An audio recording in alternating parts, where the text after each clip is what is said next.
조갑제 TV 시청자 여러분 안녕하십니까? 2021년 9월 7일입니다.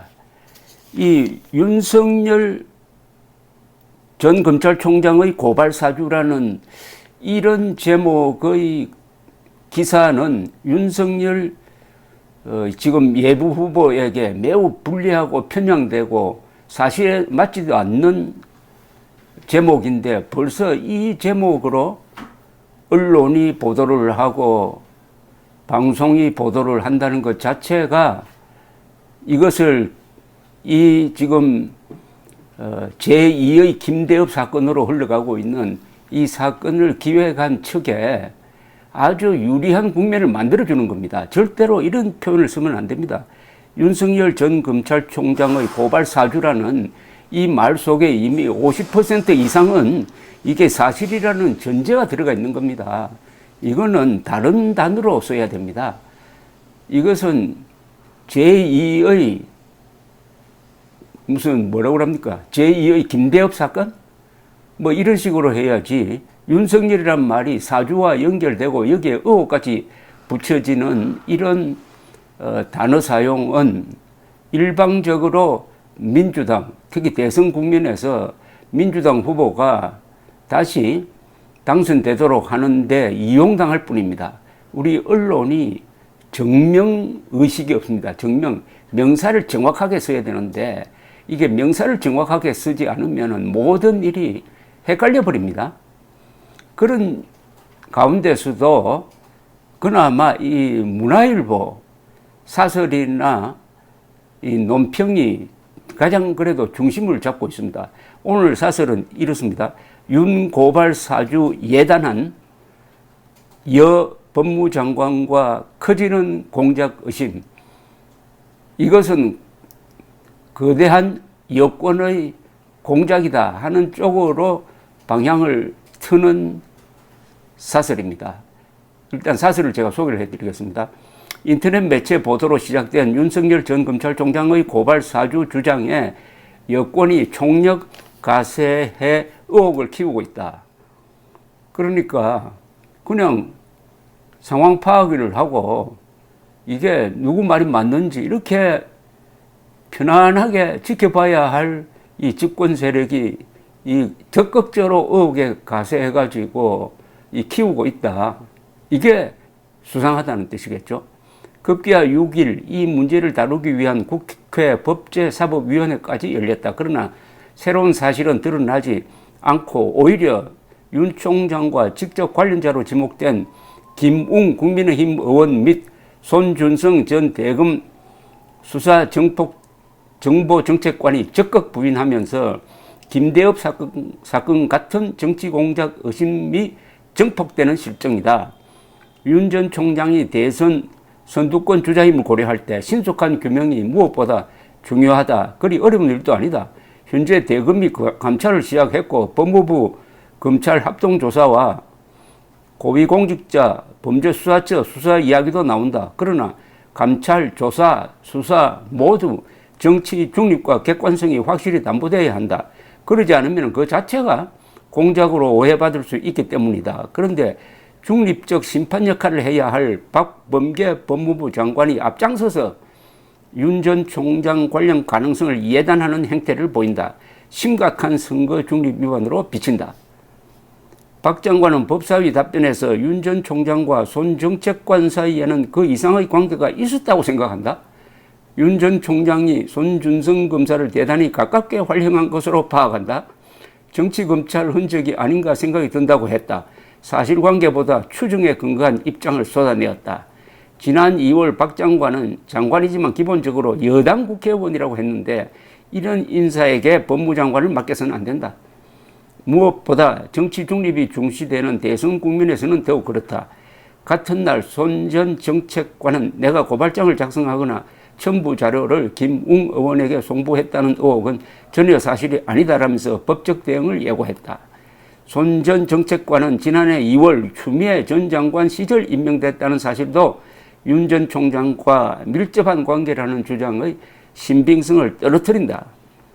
김 의원은 최강욱 의원의 공직선거법 위반 고발장은 내가 초안을 잡았다고 했다. 김 의원은 의혹을 보도한 매체와의 통화에서 윤 전 총장과 전혀 상관이 없다고 말했는데도 그 매체는 이를 보도하지 않았다. 법무장관부터 중립인사로 바꾸고 감찰팀에도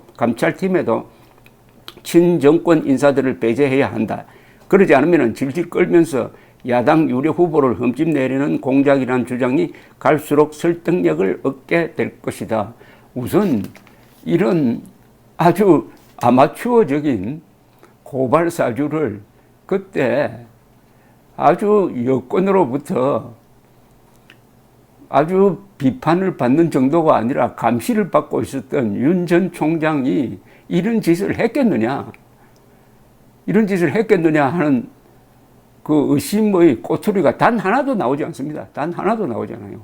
그런데 상상의 나래를 한 번, 두 번, 세 번 펴면서 엉뚱한 말을 만들어낸 게 윤석열 전 검찰총장의 고발 사주, 아주 어마어마한 그림을 하나 그려낸 겁니다. 일단은 성공을 했어요. 자, 여기에 대해서 이제 윤석열 전 총장은 지금 상당히 당당하게 나오고 있고, 그 반론이 상당히 합리적입니다.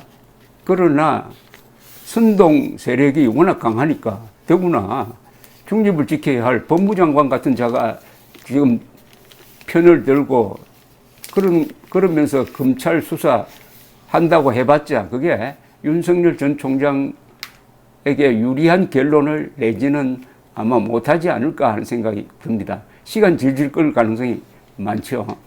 그런데 또 하나 국민의힘 안에서 윤석열 후보를 비판하는 목소리가 나오고 있다는 게 이게 이상합니다. 그러면은 이게 당 안팎에서 윤석열, 지금 선수를 달리고 있는 윤석열 후보를 잡기 위한 어떻게 보면은 합동 공작이 이루어지고 있는 건지 국민의힘의 대응 태도가 아주 허약합니다. 특히 이준석 당대표의 리더십이 여기서 발휘가 돼야 되는데 어정쩡하게 보입니다.